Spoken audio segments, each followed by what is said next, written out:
उसने उस पर पूरा भरोसा किया। मैं हमेशा उसकी देखभाल करती रही। डॉक्टर के पास भी मैं ही ले गई थी। सब कुछ मैंने नहीं किया। लेकिन क्या वो सच में उस इंसान को जानती थी जिस पर वो सबसे ज्यादा निर्भर थी? हमें नहीं पता था ये आत्महत्या की या मेडिकल कारण। वो हाल ही में अस्पताल में थी और कई सालों से बीमार थी।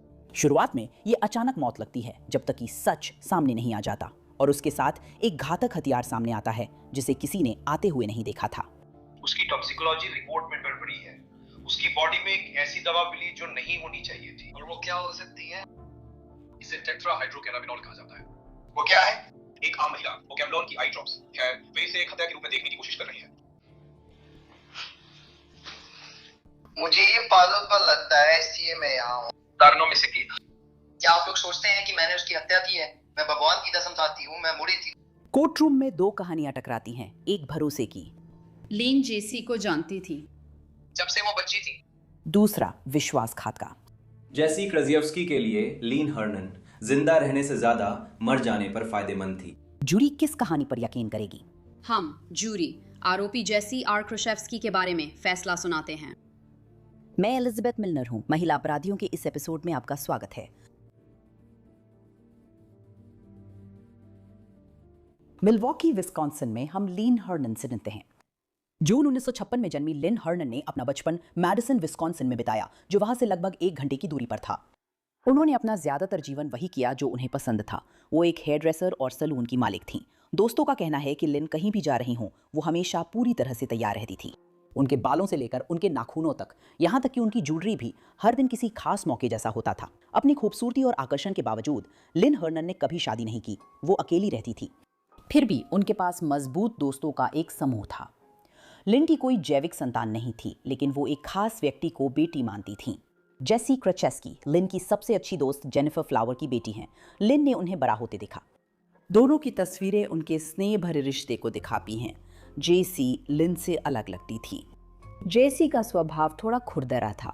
वो जालसाजी और पहचान चोरी के लिए जेल जा चुकी थीं और 2016 में रिहा हुईं।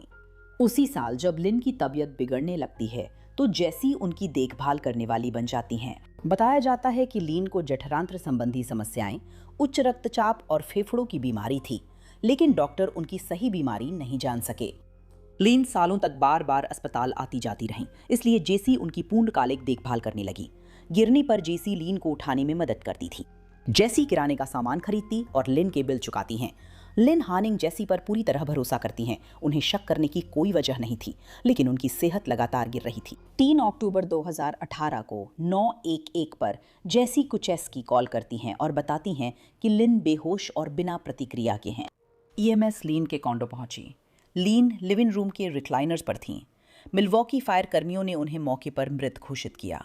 वोकेशा काउंटी शेरिफ विभाग के मुताबिक डेप्यूटीज ने लिन के सीने और शरीर के बाईं ओर प्लेट में कई कुचली हुई गोलियां देखी। अधिकारियों ने बताया कि लिन के दोनों तरफ मेज पर डॉक्टर के पर्चे वाली दवाइयों की कई बोतलें थीं। लिन के घर के अंदर जो कुछ उन्होंने देखा, उसके आधार पर उनकी शुरुआती राय थी कि लिन की मौत ड्रग ओवरडोज से हुई हो सकती है। हमारे पास मौजूद अदालती दस्तावेजों में सिर्फ गवाही के रूप में पहचानी गई लिन की एक पड़ोसी के अनुसार लिन की मौत से कुछ दिन पहले घर में गिरने के बाद उन्हें अस्पताल से छुट्टी मिली थी। लिन की पड़ोसी ने बताया कि उन्होंने जेसी कुर्चेव्स्की के साथ मिलकर लिन को फर्श से उठाया। दायर किए गए दस्तावेज के अनुसार गवाही ने बताया कि उन्हें नहीं लगता था कि लिन आत्महत्या करने वाली हैं और पहले कभी ऐसा कोई संकेत नहीं मिला था। हालांकि जेसी ने डेप्यूटीज को इसका उल्टा बताया। जब वोकेशा काउंटी के डेप्यूटीज जेसी से बात करते हैं तो वो उन्हें बताती हैं कि लिन को उनकी मौत से ठीक पहले 28 सितंबर 2018 के शुक्रवार को अस्पताल से छुट्टी मिली थी। उन्हें भी ठीक से पता नहीं था कि ये आत्महत्या थी या कोई मेडिकल वजह थी। वो हाल ही में अस्पताल में थी। वो कई सालों से बीमार थी। हमें सच में पता नहीं था कि क्या हो रहा था, क्योंकि डॉक्टर्स भी नहीं समझ पाए। तो ये बहुत निराशाजनक था और उनके पास सचमुच लगभग 10 डिब्बे मेडिकल दस्तावेजों के थे। और आप जानती हैं, हमें सच में पता नहीं था। मुझे उसकी हालत और जगह पता थी, फिर भी नहीं पता था। आप जानती हैं, ये थोड़ा निराशाजनक है, क्योंकि मैं हमेशा वहां थी, उनकी देखभाल कर रही थी। मैं ही थी जो उन्हें डॉक्टर के पास ले जाती थी। मैं ही थी जिसने सब कुछ किया। तो यही अनिश्चितता थी और मैं मेडिकल के लिए उसके साथ वहां नहीं थी। तो ये मुझे परेशान करता है, क्योंकि मैं सोचती हूँ, क्या मैं और अच्छा कर सकती थी? क्या मैं मदद कर सकती थी? क्या मैं कुछ कर सकती थी? आप जानती हैं, यही मेरे लिए सबसे मुश्किल हिस्सा है। मैंने पहले कभी किसी को नहीं पाया और इसे फिर नहीं करना चाहूंगी। जैसी के अनुसार अस्पताल चाहता था लिन पुनर्वास के लिए अस्पताल में भर्ती रहें, लेकिन लिन ने मना कर दिया। जैसी कहती हैं कि लिन के घर पर स्वास्थ्य देखभाल की मुलाकात 1 अक्टूबर को थी, लेकिन लिन ने इसे 5 अक्टूबर शुक्रवार कर दिया। दस्तावेज के अनुसार जैसी को लिन का व्यवहार हफ्ते भर अजीब लगा। जैसी का कहना है कि लिन बिल फेंक रही थी ताकि अस्पताल को पैसे ना मिले।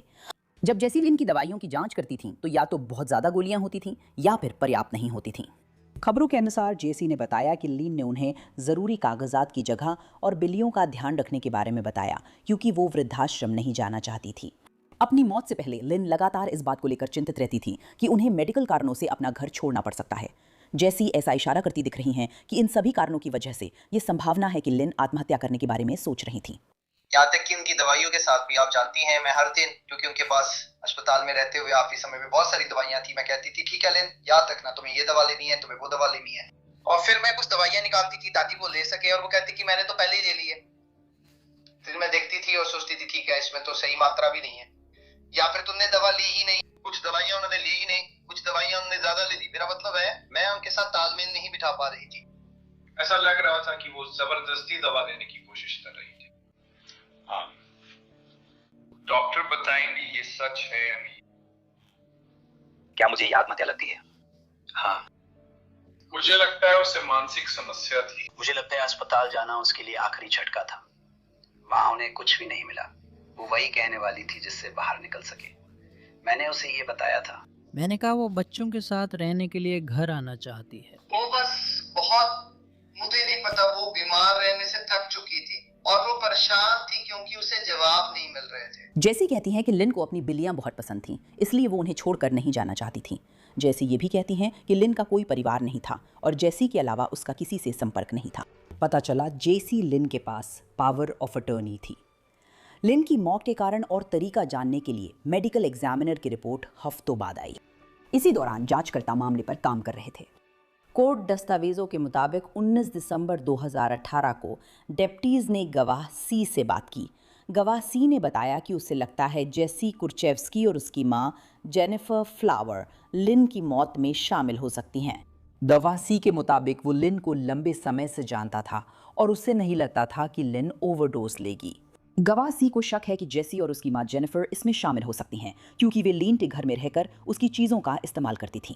फिर उसकी मौत के बाद उन्होंने कथित तौर पर उसकी कार का इस्तेमाल किया और उसकी संपत्ति बेच दी। अगले महीने जासूस लिन की कजिन गवाह बी से मिलते हैं, जिन्हें शक था कि लिन की सारी संपत्ति जेसी को छोड़ना संदिग्ध है। उसने जासूसों को बताया कि उसने जेसी की खुद जांच की और उसकी जालसाजी व धोखाधड़ी की कई सजाएं पता चली। वो ये जांचना चाहता था कि प्रॉबिट कोर्ट में दायर लिन की वसीयत असली है और उसकी मौत में कोई संदेह नहीं है। जल्द ही मेडिकल एग्जामिनर उसके सबसे बुरे शक को सही साबित कर देता है। जनवरी 2019 में लिन हर्नन की मौत के 3 महीने बाद वोकेशा काउंटी मेडिकल एग्जामिनर ने टॉक्सिकोलॉजी रिपोर्ट जारी की। रिपोर्ट के नतीजों में पाया गया कि लिन के शरीर में टेट्राहाइड्रोजोलिन की घातक मात्रा थी। जासूसों ने नोट किया कि टेट्राहाइड्रोजोलिन आई ड्रॉप्स का मुख्य घटक है। वोकेशा काउंटी की मेडिकल एग्जामिनर डॉक्टर लिंडा बुड्रेत्स्की के अनुसार किसी के खून में टेट्राहाइड्रोजोलिन बिल्कुल नहीं होना चाहिए। ये घटक मानव शरीर के लिए जहरीला है और अगर लिन इसे केवल आंखों में लगाती तो खून में इतनी मात्रा नहीं होती।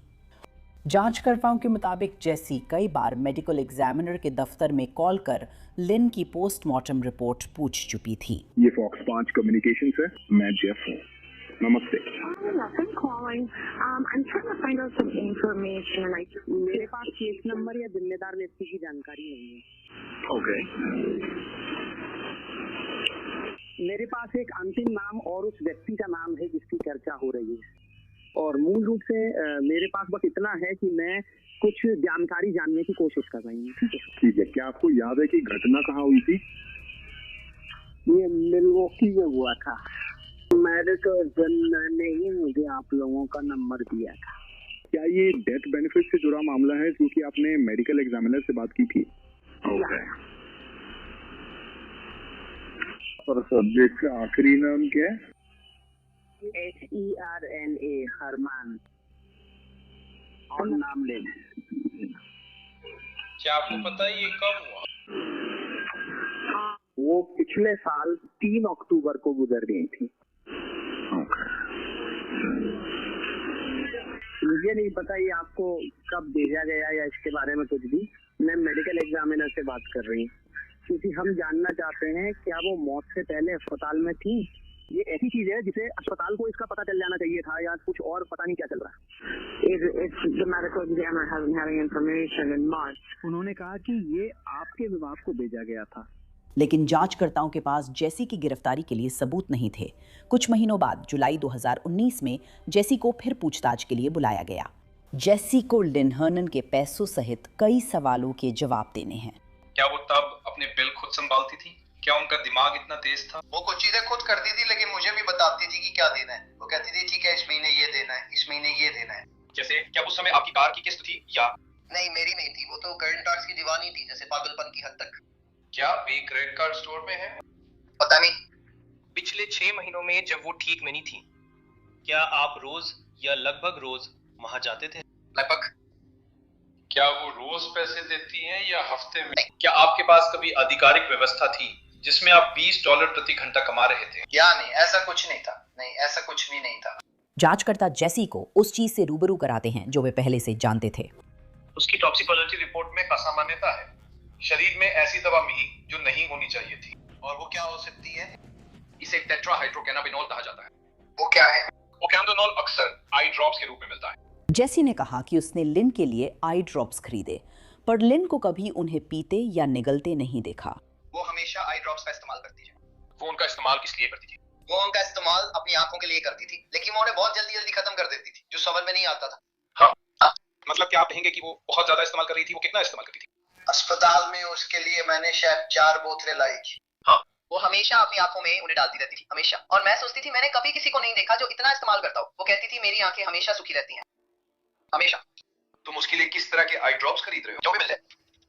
उसे फर्क नहीं पड़ता था, उसकी मेडिकल हिस्ट्री अच्छी नहीं थी। मेरा मतलब मैं आई ड्रॉप्स के बारे में ज्यादा नहीं जानता, लेकिन जिसे हम वाइजीन कहते हैं। नहीं, वो अलग है, उसकी पसंद अलग थी। मैं बिना देखे नहीं बता सकती, सच में। ठीक है। अस्पताल को इससे कोई आपत्ति नहीं थी? मुझे बिल्कुल पता नहीं है। मेरा मतलब है वो उसके शरीर से वो चीज बाहर निकली हुई थी पिछले कुछ हफ्तों से। वो मैसेज ही क्या करेगा, मुझे समझ नहीं आ रहा।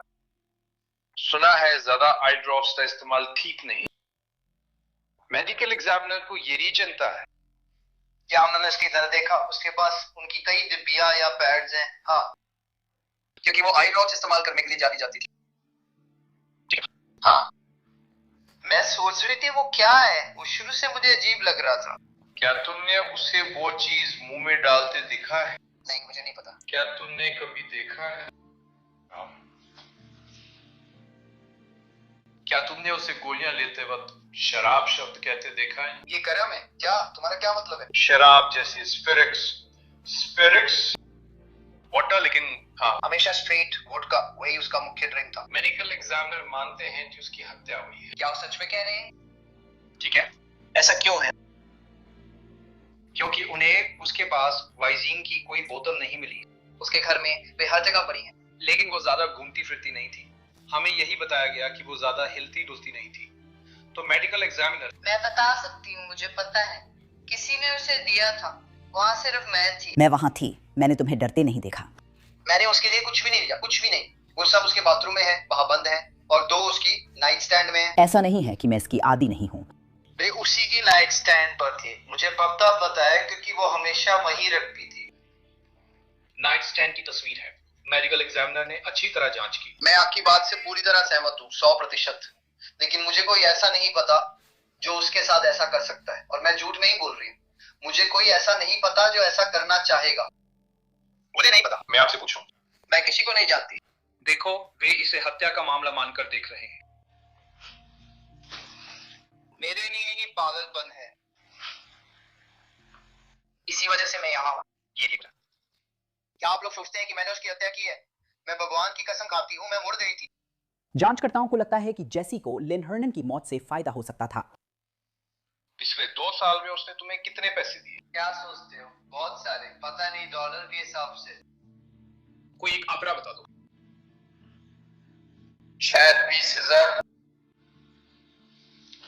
अगर कोई फोरेंसिक अकाउंटेंट इसे देखकर कहे कि ये लगभग 1,90,000 है, तो क्या आपको हैरानी होगी? शायद। लेकिन शायद नहीं, तो मुझे नहीं, सच में मुझे नहीं पता। लगता है उसने 2 साल में करीब $2 लाख दिए हैं। हाँ, उसने दिए हैं। हकीकत ये है कि उसने आपको पिछले 2 सालों में $2 लाख दिए हैं। आप मुख्य हैं, पैसे और खाते संभाल रहे हैं, सब कुछ आप ही चला रहे हैं। हाँ। आप क्रेडिट कार्ड से जुड़ी चीजें संभाल रहे हैं। आपको पता है कि उसके साथ आर्थिक रूप से क्या चल रहा है। पैसे जल्दी ही खत्म हो जाएंगे। तो क्या मैं उसे इसलिए मार दूंगी? लोग अजीब अजीब चीजें करते हैं। मैं उसे पैसों के लिए क्यों मारूंगी? मेरा मतलब है ये मेरा परिवार है। मुझे लगता है आपने ऐसा नहीं किया। जब आप कहते हैं कातिल, मुझे नहीं लगता कि आपने उसे मारा है। मुझे लगता है कि वो बीमार थी और वो नहीं चाहती थी, वो थक चुकी थी और वो अपनी जिंदगी खत्म करना चाहती थी और उसे अपनी जिंदगी चाहिए थी, वो मदद चाहती थी। मैं समझती हूँ, मुझे लगता है कि आप झूठ बोल रहे हैं। जहाँ तक उसकी मदद करने की बात है तो मैंने नहीं की। मुझे लगता है कि आपने उसे उस वैक्सीन की कुछ मात्रा दी थी। मैंने नहीं दिया। जैसी को गिरफ्तार कर लिया गया है, लेकिन फिलहाल ये हत्या के आरोप में नहीं है। मुझे लग रहा है मुझ पर हत्या का आरोप लगाया जा रहा है। मुझे ऐसे ही लग रहा है। ठीक है, मैं तुम्हें बताऊंगा। तुम, अरे क्या हाल है, मैं तुम्हें बताऊंगा। तुम प्रोबेशन कॉल पर हो। मैंने प्रोबेशन कॉल पर तुम्हें ईमानदारी से बताया था, ये सब पैसों के कारण है। तुम्हारे पीओ पिछले 2 सालों में तुम्हें मिले सारे पैसे खुश नहीं थे। यही 100% सच है। अगले दिन फिर जासूसों के सामने जैसी की कहानी अब भी सबूतों से मिल रही। जिस भी इंसान से हमने बात की, तुमने झूठ बोला है। तुमने स्कॉट से झूठ बोला, तुमने अपनी माँ से झूठ बोला। हमने कल तुम्हारी माँ से बात की थी। मैंने किस बारे में झूठ बोला? हमने तो बस बात की थी। उन्होंने कहा कि पैसे देने की कोई वजह नहीं थी। लिन ने मुझे पैसे दिए थे, लेकिन तब मैं, ये क्यों है? लेकिन जेनिफर, तुम्हारी माँ ने साफ साफ कहा है कि तुम्हें लिन से बड़ी रकम नहीं मिलनी चाहिए थी, क्योंकि उन्हें इसकी जानकारी नहीं थी। जांचकर्ता ये सुनिश्चित करना चाहते हैं कि कोई कसर बाकी ना रहे।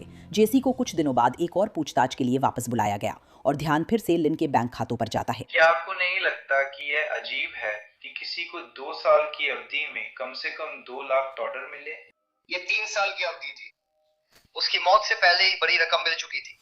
वो कहीं नहीं था, तो हम अब तो रकम क्यों दें? मैंने अभी भी वो समझाया, मेरे ऊपर बहुत कर्ज था। उसे आपके कर्ज से क्या फर्क पड़ता है? क्योंकि वो ऐसी ही थी। जेसी ने पहले पॉलीग्राफ टेस्ट करवाने के लिए सहमति दी थी और उसके नतीजों ने और भी ज्यादा सवाल खड़े कर दिए। आपको क्या लगता है, आपने पॉलीग्राफ टेस्ट में कैसा किया? मुझे लगता है मैंने बहुत अच्छा किया। ठीक है, आपने बहुत खराब किया। कौन, क्या है ये? क्या उन्हें पहले से पता नहीं था? क्या? मुझे ऐसा नहीं लगता। मैं ऐसा क्यों नहीं लगता? क्योंकि मैंने उसमें फेल नहीं किया। मुझे पता है मैंने उसमें फेल नहीं किया। मैं फेल हो ही नहीं सकती थी। ऐसा क्यों है? क्योंकि मैं इसके बारे में झूठ नहीं बोल रही हूँ। मैंने उसके साथ कुछ भी नहीं किया।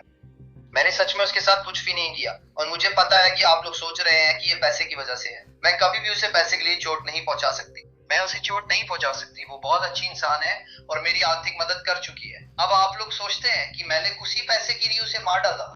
टॉम, और मैंने आपको कल भी बताया था, मुझे लगता है कि वो मरना चाहती थी और आपने उसकी मदद की। मैं यही सोचता हूँ। मुझे लगता है कि आपने इसे अंजाम दिया। आपने एक बिल्कुल सही शिकार चुना। मुझे लगता है आपने ऐसे किसी को चुना जिसका कोई परिवार नहीं था और कोई दोस्त भी नहीं था। और मैं उसका परिवार थी, मेरी माँ भी थी। बिल्कुल सही, बस यही है। तुम लोग बस इसका इस्तेमाल करो।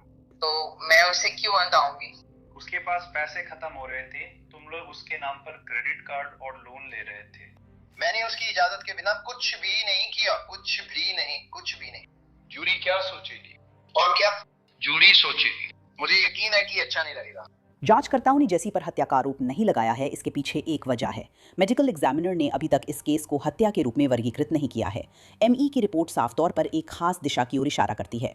उसके मुंह में कुचली हुई गोलियां थीं। उसके मुंह के आसपास कुचला हुआ पाउडर था। उसकी नाक के आसपास भी कुचला हुआ पाउडर था। किसी ने इसे बहुत बहुत बहुत बहुत ज्यादा साफ कर दिया था। उसकी बॉडी में ये सब नहीं था।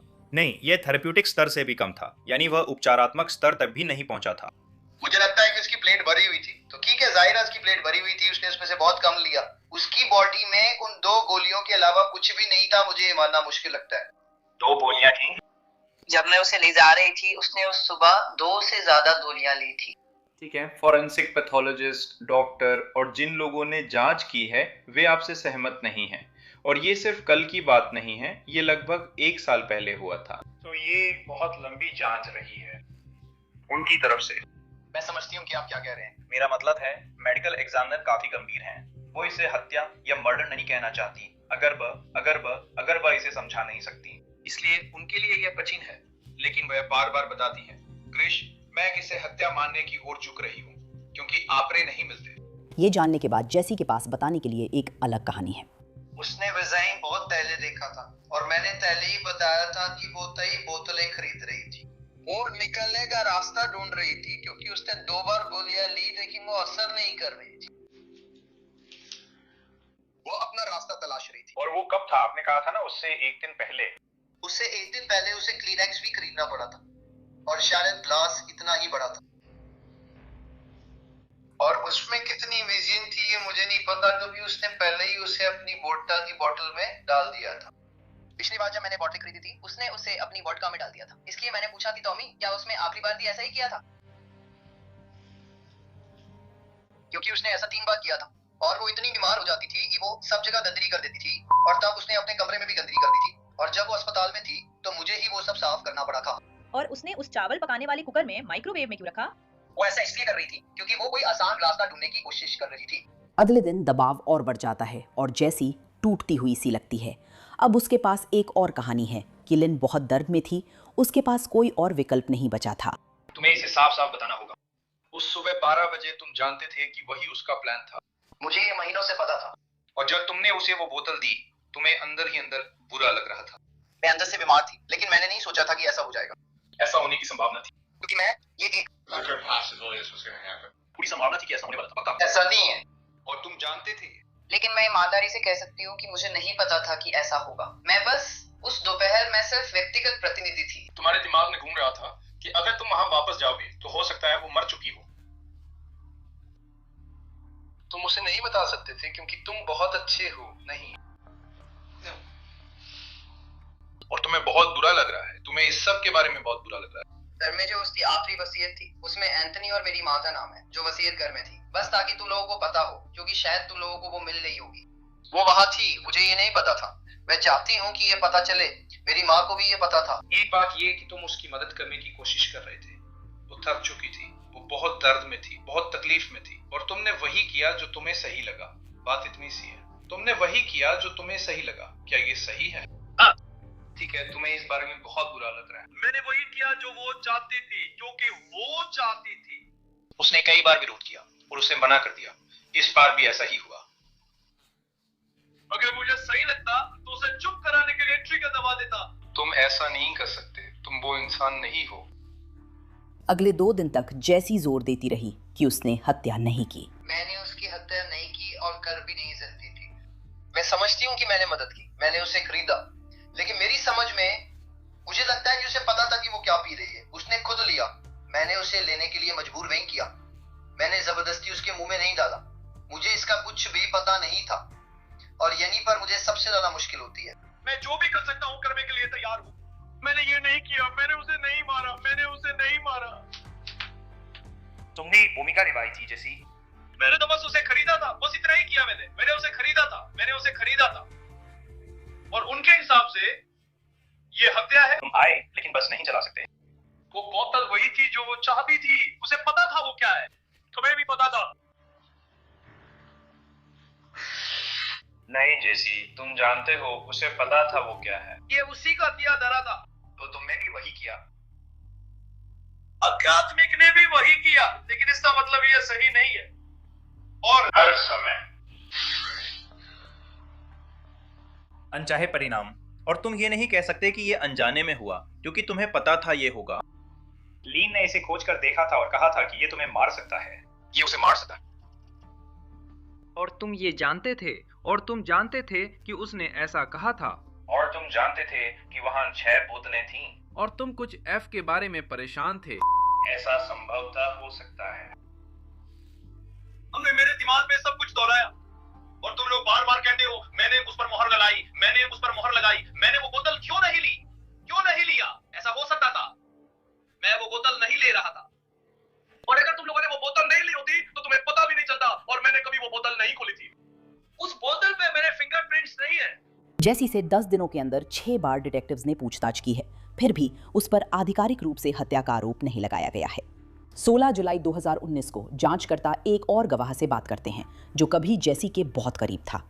क्या आप मुझे बता सकते हैं कि आप और जेसी कितने समय से साथ हैं? हम लगभग 3 साल से साथ हैं। ये स्कॉट क्रेग, जेसी के एक्स बॉयफ्रेंड का ऑडियो इंटरव्यू है। क्या कहानी थी? उसने कहा क्या हुआ था? उसने कहा कि वो चाहती थी कि लिन खुद को मार ले, जैसे 14 के बाद। कुछ हद तक उसने मुझसे ऐसा करने को कहा और मैं ऐसी थी। तुम्हारा क्या मतलब है? जैसे मैंने उसकी कैसे मदद की और वो जैसे इससे परेशान थी, और फिर तुमने मुझे पहले बताया था कि वो उसके लिए मर गई थी।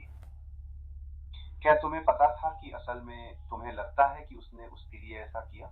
उसने कहा लिन खुद को मारना चाहती थी और दोनों जानते थे वहाँ केक बोतल में लगभग 6 बीटा वाइजीन की बोतलें थी, और लिन ने कथित तौर पर जेसी से कहा था कि उसे पता है कि बीटा वाइजीन उसे मार सकती है, और लिन ने उससे वो बोतल मांगी थी और जेसी ने कहा कि उसने लिन को वो बोतल दे दी, ये जानते हुए कि उसमें 6 बोतलें हैं, ये जानते हुए कि वो उसे मार सकती है, और उसे पीने दिया।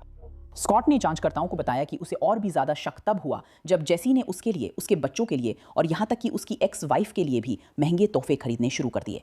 नहीं, हमें नहीं लगता ये उसमें उसके पति का हाथ था। मेरा मतलब है उसके पास हमेशा पैसे रहते थे। मुझे लगता है कि ये रकम $3 लाख के भी करीब होगी जो उसने लिन से लिन की जिंदगी के आखिरी 1.5 साल में लिए थे। वो मुझे और मेरी एक्स वाइफ को गिफ्ट देती थी। हम 17 साल शादीशुदा रहे और 3 बच्चे हैं, और वो मुझे स्पा के लिए $100 का गिफ्ट सर्टिफिकेट दिला देती थी, और मैं सोचती थी, मेरे पति कहते थे मैं तो वेटर हूँ। मुझे पता है अगर हमारी शादी होती तो वो ऐसा ही कुछ दिलाते, लेकिन वो हमेशा बच्चों का ध्यान रखती थी।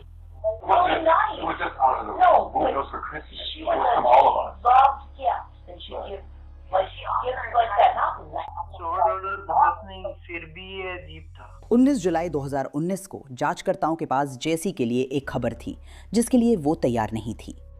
जेसी, तुम पर हत्या से जुड़े किसी न किसी आरोप लगाए जाएंगे, इसमें कोई शक नहीं है। तुम्हारे ऊपर आरोप लगाया जाएगा। सवाल सिर्फ ये है कि हम किस आरोप के साथ आगे बढ़ेंगे और जिला अभियोजक के दफ्तर को कौन सा आरोप इस मामले के लिए पर्याप्त लगेगा। ये जरूर होगा, इसमें शक नहीं। 100% आप पर हत्या से जुड़े किसी न किसी आरोप लगाए जाएंगे। लापरवाही फर्स्ट डिग्री, हमें यही समझना है, ठीक है? मुझे पता है ये सुनना बुरा है, लेकिन मैं तुम्हारे साथ खेल नहीं खेलूंगा ताकि तुम पर आरोप ना लगे। मैं चाहती हूँ कि तुम मुझे यही बताओ। मैं जानना चाहता हूँ। तुम पर आरोप लगेगा, लेकिन जैसा मैंने बताया था, हम देख रहे हैं कि कोई और सबूत है या नहीं जो सहायता से की गई आत्महत्या साबित कर सके। अभी हमें ऐसा सबूत नहीं मिल रहा। क्या आपको और सबूत मिल रहे हैं कि मैंने उसे पैसों के लिए मारा? क्या आप अब भी इसी पर अड़े हैं? उन बातों के अलावा जो हमने पहले की थी।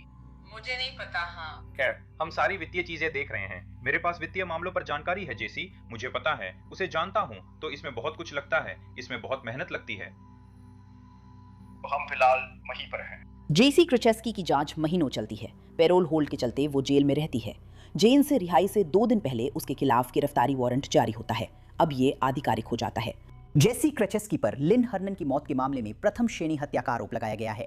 उनकी आपराधिक शिकायत के अनुसार जासूसों ने एक और गवाह से बात की जिसे केवल गवाह जी के रूप में पहचाना गया है। फाइलिंग में कहा गया है कि गवाह जी टेकम से करेक्शनल इंस्टीट्यूशन में एक कैदी है और जेसी के साथ रूममेट था। गवाह जी ने जासूसों को स्कॉट क्रेग की तरह ही एक कहानी बताई कि जेसी का भावनात्मक रूप से टूटना हुआ था और उसने कथित तौर पर स्वीकार किया था कि लिन को मारने के लिए उसने उसे कई बोतल वाइजीन दी थी, लेकिन उनका कहना है कि ये पैसे के लिए नहीं था, ये लिन की पीड़ा को खत्म करने के लिए था। पहले दर्जे की हत्या के साथ साथ जेसी पर चोरी का भी आरोप है। जासूसों को पता चला कि लिन की मौत के बाद उसकी संपत्ति से करीब $16,000 निकाले गए। शिकायत के मुताबिक जेसी ने नकली दस्तावेज बनाकर दिखाया कि पैसे कर्ज चुकाने में लगे, जबकि ऐसे कर्ज थे ही नहीं। पैसे का हिसाब नहीं था और माना जाता है कि जेसी ने ही उसे चुराया। जासूसों के अनुसार ये धोखाधड़ी करीब $2,90,000 से ज्यादा की है। कहा जाता है कि लीन के खाते से जेसी को $1,30,000 से ज्यादा रकम चेक के जरिए धोखाधड़ी से ट्रांसफर की गई थी। 6 अगस्त 2021 को जेसी क्रिचेस्की ने प्रथम श्रेणी की जानबूझकर हत्या और चल संपत्ति की चोरी के 2 मामलों में खुद को निर्दोष बताया। उनकी जमानत $1 मिलियन है और वो ट्रायल तक वोकेशा काउंटी जेल में रहेंगी। देरी के कारण जेसी का ट्रायल अक्टूबर 2023 में शुरू हुआ, जो लिन हर्नन की मौत के 5 साल बाद था। अभियोजन पक्ष का सिद्धांत स्पष्ट था। उन्होंने कहा जेसी के पास लिन को हटाने का कारण था। हम टीवी शोज और फिल्मों में मकसद के बारे में सुनते हैं। राज्य कहता है ये उसका मकसद था, लेकिन हमें मकसद साबित करने की जरूरत नहीं। ये दो मुख्य तत्वों में नहीं आता। हमें इरादा साबित करना होता है, हमें मकसद साबित करने की जरूरत नहीं है। जैसा कि इस निर्देश में कहा गया है, मकसद अक्सर मददगार होता है और यहाँ ये काफी सीधा है। जब हम वित्तीय विवरणों को बहुत ध्यान से देखेंगे तो आप देखेंगे कि मिस क्राजेव्स्की को लिन हर्नन तक जो पहुंच थी, उसने उन्हें लिन हर्नन के पास जीवन में जितनी भी संपत्ति थी उसका लगभग हर डॉलर चुराने का मौका दिया, और ये जानते हुए कि वो लिन हर्नन की संपदा की व्यक्तिगत प्रतिनिधि बनने वाली थी। आप देखेंगे कि लगभग 3 अक्टूबर 2018 को जेसी क्राजेव्स्की के लिए लिन हर्नन की मौत उसके जिंदा रहने से ज्यादा फायदेमंद हो गई थी। जेसी की बचाव पक्ष के वकील का तर्क है कि दोनों के बीच प्यार था और कहते हैं कि लिन की मौत आत्महत्या का परिणाम थी। लिन जेसी से प्यार करती थी, वो उसकी बेटी थी, वो उसी करीबी दायरे का हिस्सा थी। लेकिन अगर लेन यहां होती, वो ये भी नहीं मानती कि जेसी ने उसे वहां भेजा ही था। अगर उसे पता होता कि ऐसा होने वाला है तो मुझे लगता है कि वह कुछ अलग करती। मुझे नहीं लगता कि अपने सबसे अजीब सपने में भी उसने कभी सोचा होगा कि जेसी को लिन की आत्महत्या के लिए गिरफ्तार कर लिया जाएगा, उसे लिन द्वारा दिए गए पैसे के लिए आरोपित किया जाएगा। जेसी निर्दोष है। अभियोजन पक्ष के कई गवाह हफ्तों तक गवाही देते हैं, जिनमें वे जासूस भी हैं जिन्होंने महीनों लिन हर्नन की मौत की जांच की। वोकेशा काउंटी के डिटेक्टिव टिमोथी लोबर्ड ने गवाही दी कि एक सुराग बचाव पक्ष की कहानी से मेल नहीं खाता। एक जासूस के रूप में आपके प्रशिक्षण और अनुभव के आधार पर क्या आपने कभी किसी संदिग्ध आत्महत्या के मामले में देखा है कि उसकी छाती पर कुचली हुई गोलियां रखी हों? नहीं।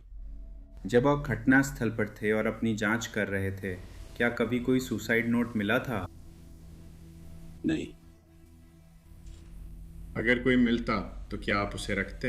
बिल्कुल। मेडिकल एग्जामिनर की रिपोर्ट ने जांच की दिशा बदल दी और मैंने ये निष्कर्ष निकाला कि यह एक हत्या थी जो एक मेडिकल निर्णय है, जो कानून प्रवर्तन या आपराधिक नियमों पर आधारित नहीं है। असल में यह एक सार्वजनिक स्वास्थ्य से जुड़ा निर्णय है।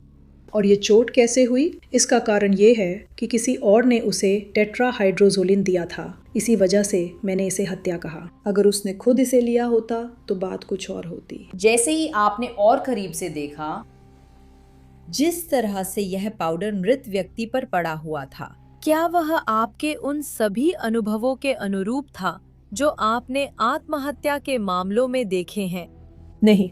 क्या ये आपको अलग लगा? हाँ। क्यों? निगलने की घटनाओं में आमतौर पर वहाँ वह पदार्थ या उत्पाद मौजूद होता है। मेरा मतलब है हमेशा ऐसा नहीं होता। हमने उसकी कई गोलियां देखी पर टेट्राहाइड्रोजोलिन नहीं मिला। दूसरा, जो पाउडर या जो भी लोग निगलते हैं वह कभी कभी उनके होठों का रंग बदल सकता है या उनके मुंह से झाग के रूप में बाहर आ सकता है, क्योंकि या तो वह उसे उगल देते हैं या उसे खाते समय बेहोश हो जाते हैं। लेकिन ये ऐसा पाउडर है जो उसके मुंह के संपर्क में नहीं आया है। मेरा मतलब है ना तो ये उल्टी के साथ निकला है और ना ही थूका गया है, ये बस उसके सीने पर पड़ा हुआ है। मुकदमा दूसरे हफ्ते में पहुंचता है। जूरी राज्य के गवाह और जेसी के पूर्व बॉयफ्रेंड स्कॉट क्रैग की गवाही सुनती है। वो गवाही देता है कि लिन की मौत को लेकर जेसी ने उससे एक खास झूठ बोला था। अगर हम अक्टूबर 2018 की बात करें, क्या मिस क्राजेव्स्की ने आपको लिन हर्नन की कोई खबर दी थी? हाँ।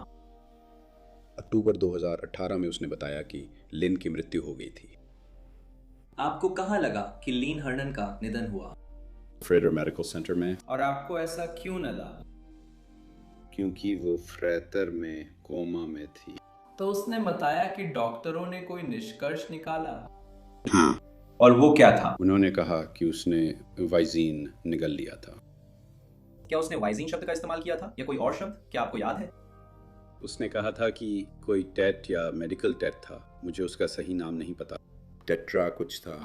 ठीक है। लेकिन आखिर में उसने स्पष्ट किया कि वह वाइजीन में मौजूद रसायन था, तो ये रसायन वाइजीन में था। क्या आपको याद है वो टेक्स्ट बातचीत मिस क्राजेव्स्की के साथ किस महीने और साल हुई थी? मुझे ठीक से याद नहीं है। नहीं। ठीक है, क्या ये लीन हर्न की मौत से पहले या बाद में हुआ? बाद।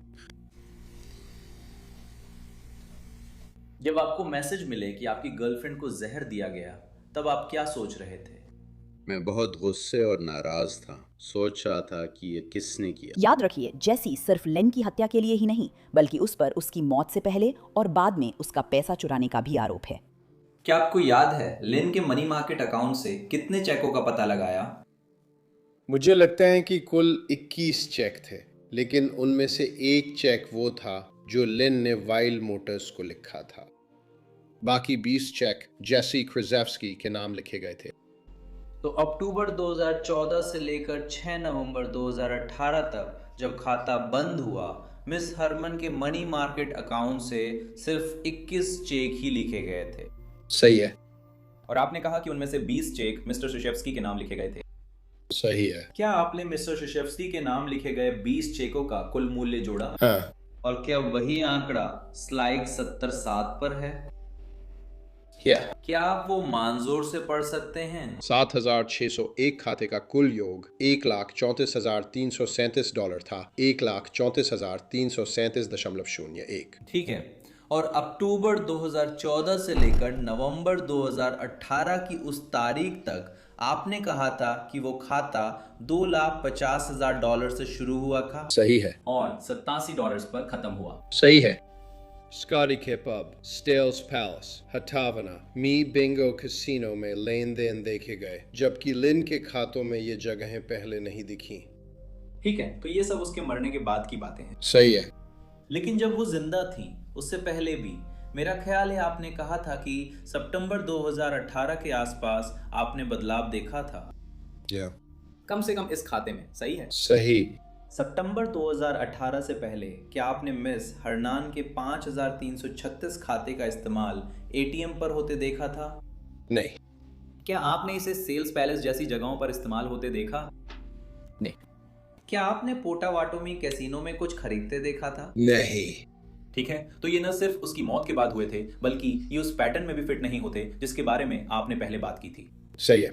राज्य का पक्ष खत्म होते ही बचाव पक्ष अपने विशेषज्ञ बुलाता है, जिनमें विश्व विज्ञानी हेनरी स्पिलर मेडिकल एग्जामिनर के फैसले पर सवाल उठाते हैं।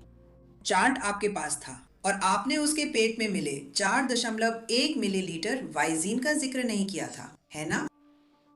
खैर, वो तो हम गणना कर सकते हैं, क्योंकि अब हम सिर्फ साधारण गणना कर रहे हैं। वहाँ 300 मिलीलीटर है। वाइजीम में प्रति मिलीलीटर 50 मिलीग्राम टेट्राहाइड्रोजोलिन होता है। आप इसकी गणना कर सकते हैं। आप इसे कहीं भी कर सकते हैं। इससे पता चलता है उसने करीब 1 चम्मच लिया और 1 चम्मच बचा है। उसने ज़्यादा लिया, इसलिए उसके खून में इसका स्तर है, लेकिन पेट में लगभग 1 चम्मच बचा है और इसलिए 4.1 मिलीलीटर 1 चम्मच होता है। हाँ, खैर तकनीकी रूप से 5 मिलीलीटर 1 चम्मच होता है। 5 मिलीलीटर 1 चम्मच होता है, तो ये उससे थोड़ा कम है। जी मैडम। ठीक है, उससे नीचे कर दीजिए कृपया। हम ये गणना नहीं कर पा रहे हैं कि खून में कितना है।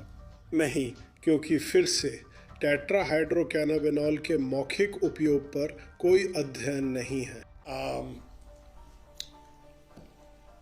FDA ने इसे ज़रूरी नहीं समझा क्योंकि ये नेत्र संबंधी था और ऐसे उपयोग का इरादा नहीं था, इसलिए हमें जानकारी नहीं है। हेनरी स्पिलर की गवाही के बाद बचाव पक्ष ने अपना पक्ष समाप्त किया। जेसी क्रिचेस्की ने स्टैंड पर गवाही नहीं दी। 3 हफ्तों की गवाही के बाद, जिसमें लगभग 40 गवाहों को स्टैंड पर बुलाया गया, अब दोनों पक्षों के लिए जूरी के सामने अपने अंतिम तर्क प्रस्तुत करने का समय आ गया है। इस मामले की सच्चाई महिलाओं और सज्जनों ये है कि ये एक ऐसी महिला है जिनके अपने फोन में जहर से जुड़ी काफी रिसर्च मौजूद है। ये वही महिला है जिन्होंने मौत से पहले $1,44,000 से अधिक और मौत के बाद $80,000 से अधिक का फायदा उठाया है। ये वही महिला है जो मुश्किल में दूसरों को गुमराह करती है। मैं कहना चाहती हूँ महिलाओं और सज्जनों कि मिस क्रेजेव्स्की ने सोचा था वो इससे बच निकलेगी या अपनी बातों से इससे बाहर निकल जाएगी, लेकिन असलियत ये है कि मौत का कारण जहर देना है और मौत का तरीका हत्या है। हरनान की मौत के वक्त वो मिस क्रेजेव्स्की के लिए जिंदा रहने से ज्यादा मर जाने पर कीमती थी और जिस इंसान के बारे में आपने सुना, बाईं ओर दिख रही ये स्नेही इंसान, उसने खुदकुशी नहीं की थी। बचाव पक्ष का कहना है कि लिन ने अपनी मर्जी से जेसी को पैसे दिए, तो जेसी क्यों चाहती कि वो मरे? ये लिन की जानी पहचानी लिखावट थी। लिन को पैसे खर्च करना पसंद था, उसे पैसे देना भी पसंद था। वह अपनी हैसियत से ज्यादा खर्च करना पसंद करती थी, वह अपनी हैसियत से ज्यादा देना भी पसंद करती थी। यही वो करती थी और जेसी को पैसे देना उसे खुश करता था। जेसी उसके लिए बेटी जैसी थी। जेसी वो इंसान थी जो हमेशा वहाँ रहती थी और जेसी शायद उसे कोई दुख भरी कहानी सुनाती थी। मुझे इसके लिए पैसे चाहिए और उसके लिए पैसे चाहिए, लेकिन लिन उसे पैसे देने में खुश थी। अपराध तभी होता है जब वो बिना सहमति के हो। यहाँ कोई सबूत नहीं है कि लिन ने सहमति नहीं दी थी, बल्कि उसने अपनी मर्जी से जेसी को पैसे दिए।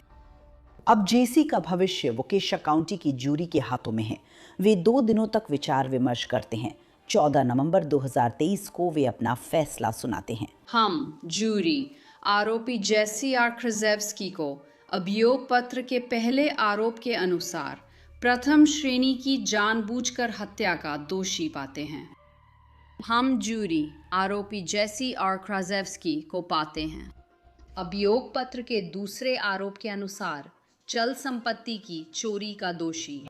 विशेष निर्णय प्रश्नों में यदि आप आरोपी को दोषी पाते हैं तो निम्न प्रश्न का उत्तर दें। क्या चुराई गई संपत्ति $1,00,000 से अधिक थी? उत्तर दें नहीं। क्या चुराई गई संपत्ति $10,000 से अधिक थी? उत्तर दें हाँ। अन्य राशि का उत्तर नहीं दिया गया। हम जूरी के सदस्य आरोपी जेसी आर क्रिजेव्स्की को चल संपत्ति की चोरी के लिए दोषी पाते हैं, जैसा कि आरोप पत्र के तीसरे आरोप में आरोपित किया गया है। यह निर्णय आज 14 नवंबर 2023 को जूरी प्रमुख द्वारा हस्ताक्षरित है। जेसी क्रिजेव्स्की अब उम्र कैद का सामना कर रही हैं। उनकी सजा मूल रूप से दिसंबर 2023 में होनी थी। सजा वाले दिन जेसी के वकील केस से हट गए। वो अगले साल 5 अप्रैल को वोकेशा काउंटी अदालत लौटती हैं। अब लिन के प्रियजनों को उसकी दोष सिद्ध हत्यारन से आमना सामना करना होगा। लिन कोई नशेड़ी या कायर नहीं थी, वो जेसी थी। उसने लिन को जहर देना तब तक जारी रखा जब तक 3 अक्टूबर 2018 को उसकी मौत नहीं हो गई। लिन ने सालों तक कितना दर्द झेला होगा। जेसी पूरी तरह शैतान है, उसके अंदर शैतान है। उसने लिन की पहचान चुराने की कोशिश की, जो कभी हो ही नहीं सकता था, क्योंकि वो अंदर और बाहर दोनों से बहुत ही बदसूरत है। वो इंसानियत की सबसे बुरी मिसाल है। वो एक बेकार इंसान है। वो जानी मानी झूठी, चोर और अब दोषी हत्यारी है। जेसी, जब तुम अपने नए घर पहुंचो तो मुझे उम्मीद है कि तुम्हारे साथ भी वही सलूक हो जैसा तुमने लिन के साथ किया था, और तुम्हें भी एक इस्तेमाल किए हुए मांस के टुकड़े की तरह इधर उधर घुमाया जाए। उम्र कैद, बिना पैरोल तुम्हारी सबसे छोटी चिंता है। महिलाओं की जेल भी तुम्हें उस जगह के मुकाबले छुट्टी जैसी लगेगी जहां तुम जा रहे हो। शैतान तुम्हारा इंतजार कर रहा है। मैं उम्मीद करता हूं कि तुम नर्क में सड़ो। लिन हर्न स्वर्ग में एक फरिश्ता है। भगवान तुम्हारी आत्मा को शांति दे। तुम्हारी बहुत याद आती है और हमेशा आएगी। मुझे अफसोस है। भगवान भला करे। जेसी की मां जेनिफर फ्लावर, जिन पर आरोप नहीं लगे, अब भी लिन हर्नन को गर्लफ्रेंड मानती हैं और जूरी के फैसले से असहमत हैं। मुझे सच में विश्वास है। मैं उम्मीद करती हूँ। आप जानते हैं, मुझे नहीं लगता कि वो दोषी है, तो ये मेरे लिए बहुत मुश्किल रहा है। मुझे नहीं लगता कि वो ने उसकी हत्या की। मैं अलग अलग कारणों से मानता हूँ कि मेरी गर्लफ्रेंड ने खुद अपनी जान ली और उसका रिकॉर्ड भी यही दिखाता है। और मैं उम्मीद करता हूँ कि आप जानते हैं, मैं इसे आपके ऊपर छोड़ रहा हूँ। इस पर ध्यान देने के लिए और इस मामले में पूरी सहानुभूति और गंभीरता से विचार करने के लिए, और जब आप वह निर्णय ले तो इसे ध्यान में रखने के लिए। जहां जेसी ने ट्रायल के दौरान बोलना नहीं चुना, वहीं वो अपनी सजा के समय बोलती है। जेसी अपने अंतिम शब्दों में जज के सामने अपनी बेगुनाही का ऐलान करती है। वो कहती है कि लिन की मौत की जिम्मेदार सिर्फ लिन थी। वे चाहते हैं कि आप माने कि ये मामला हत्या का था और ये सब पैसे और वाइजीन के बारे में था। चलिए यहाँ बिल्कुल साफ कर दे, यहाँ कोई हत्या नहीं हुई थी। मैंने हत्या नहीं की। मैंने लिन को जहर नहीं दिया, ना ही उसे कोई गोलियां या कुछ और दिया। उसने या तो आत्महत्या की या फिर गलती से ज्यादा दवा लेने से उसकी मौत हो गई। आप सच को अपनी पसंद से नहीं बदल सकते क्योंकि वो आपको पसंद नहीं। आप किसी पर झूठा इल्जाम नहीं लगा सकते या दोष किसी और पर नहीं डाल सकते। ऐसा नहीं हो सकता। जब मैंने ऐसा नहीं किया तो मुझ पर हत्या का आरोप लगना और उसी में दोषी ठहराया जाना बहुत भारी है। इससे वो ना लौटेगी ना उसकी जिंदगी बेहतर होगी। आप मुझे उसके किए के लिए जिम्मेदार ठहरा रहे हैं। वो उसके फैसले थे, उसकी पसंद थी, उसके काम थे और इसी के नहीं। जज जेनिफर ड्यूरो जेसी से बात करते हुए बिना लाग लपेट के बोलती हैं। लेकिन जैसा कि मैंने सब कुछ देखा, मुझे खुलकर पूछना ही पड़ेगा। यह कोई अलंकारिक सवाल नहीं है, लेकिन क्या आप शुरू से ही लिन हर्नन को जहर दे रही थी, जेल से रिहा होने के बाद? नहीं। मैं जवाब नहीं चाहती, यह मेरा समय है, तो कृपया मुझे बीच में ना टोकें। वो काफी बीमार हो गई, और भी ज्यादा बीमार।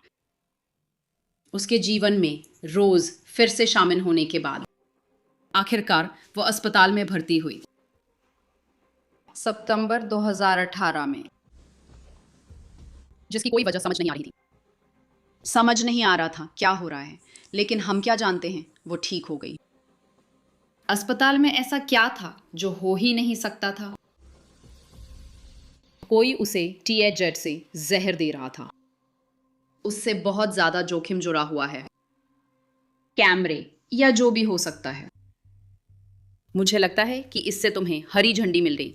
तुमने कहा था कि मैं पकड़ा नहीं गया क्योंकि मेरे हिसाब से जो हो रहा था, तुम इसका इस्तेमाल लिन हर्नन को कंट्रोल करने, उससे चोरी और उसके अकाउंट्स पर काबू पाने के लिए कर रहे थे।